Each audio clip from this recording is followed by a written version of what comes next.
What's up, everybody? Welcome back to another video. And you know, in a lot of my routine videos, I've mentioned this concept of active rest, but I've never really explained in detail what active rest means. And if you want to know, you're looking at it right now. I'm on a walk, and that's an example of active rest.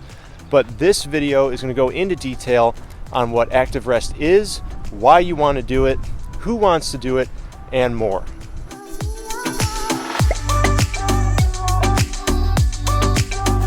All right, really quick before we get started, I just want to introduce myself for anyone new to the channel.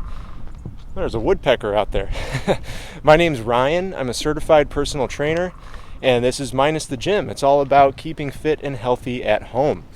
And okay, what I want to talk about in this video is active rest. But before I explain that, I should explain this is in reference to the kind of workouts I do and what I show on my channel. So these workouts involve hard resistance training, all right? Typically 3, sometimes 4 days a week. That's what I've recommended in my routines. And this resistance training can get pretty intense, going like so intense that you're only able to do 1 or 2 reps in a set. But then often I use regressions, easier variations, to sort of ease up, and then I'm getting somewhere around 8 reps in a set or even more. But regardless, this type of resistance training, it fatigues your central nervous system and it breaks down your muscle fibers. So of course you need rest days, all right, and those rest days are to let your muscles recover and to let your CNS recover. Now, where active rest comes into play is that on your rest days, when you're letting the muscles and the central nervous system recover, you don't want to be completely sedentary, okay? You want to get up and move around and keep active. And the reason for that is for blood flow primarily. All right, blood is really important. It carries oxygen, it carries nutrients, and this is really important for recovery. So what we want to do is, on our rest days, we don't want to just lay on the couch. Like I'm sure some fitness YouTubers out there, I'm sure they're making thumbnails for their videos that show them laying on their couch. That's not what you want to do. On your rest day, you want to get out, you want to move, you want to do some flexibility, some mobility, and you want to get the blood flowing. And that's exactly why I decided to shoot this video today on my walk. All right, I prefer not to be out and walking when I make a video because the wind might make all sorts of noise and then you can't hear me.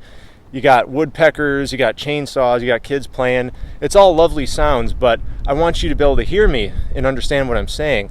But I decided to do it on my walk today because I wanted you to see what active rest really looks like. So first and foremost, I recommend on your active rest day, you get out there, you go for a walk. This can be a leisurely walk, it can be a power walk, you can go for a jog if you want.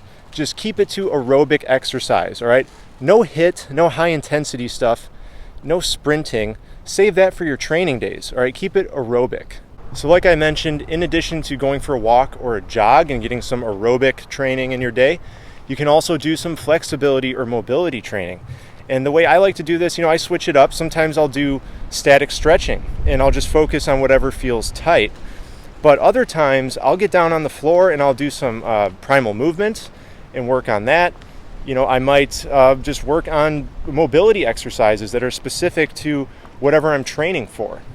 But again, these are great. They're low intensity things that you can do on your active rest days to help you reach your goals. But again, they're also drawing blood to the muscles and the connective tissue. And that's going to help you with your recovery, which is what active rest is all about.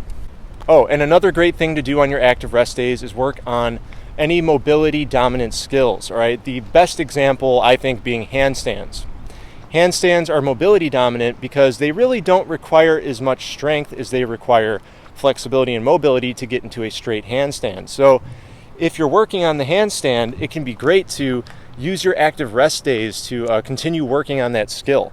And it's not going to exhaust you. It's not going to break down your muscles any further or really exhaust your CNS too much. You're still going to recover from your main training days, but you can continue to fine tune that skill. All right, it is a windy day out here, so I hope you can hear me. But now we've talked about what active rest is and why you want to do it, all right? So get out there, go for a walk or a jog if you want.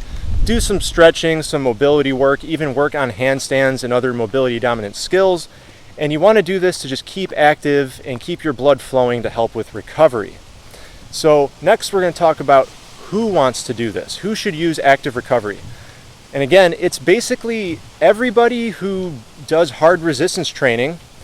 I always recommend 3, maybe 4 days a week tops if you're going really hard and really intense with your training. And on those 3 or 4 off days, you want to do active rest. And I'd say the only caveat is if you're a hard gainer, if you're an ectomorph, someone who has trouble putting on muscle mass, and that's your goal, is that you want to gain lean mass, then just make sure you don't do a lot of jogging on your active rest days, right? You don't want to expend too much energy if you're trying to stay in a caloric surplus, especially if you're a hard gainer. Okay, and one thing I forgot to mention is that when the basic calisthenics start to get really easy for you, you know, like push-ups, pull-ups, dips, squats, lunges, leg raises, when you're able to do, 10, 15, 20 reps in a set, you can actually use those basics on your active rest days and just do a quick circuit, just like 3 or 4 times around, and don't go till failure. Do maybe 50% or 75% of your max on each exercise. But that's a fantastic way. I use that in the winter when I can't get out and go for a walk or a jog. And the reason why I do that is it gets your heart rate up, gets your blood flowing, right? But you're also working on mobility. You're moving your joints through their range of motion, and it's actually just a really efficient and quick way to keep active on your rest days, get your heart rate up. And for anyone who's more advanced, give that a shot as well. That's another option. Okay, so what is the ideal structure of your active rest day? Well, that's up to you. The answer is there is no ideal routine. You just do whatever you want. And you can get creative with it. Like if you don't want to just go for a walk, maybe you prefer to ride your bike, or maybe you like to go kayaking or whatever it may be, feel free, enjoy it. Do what you enjoy. Just be active. You can even play.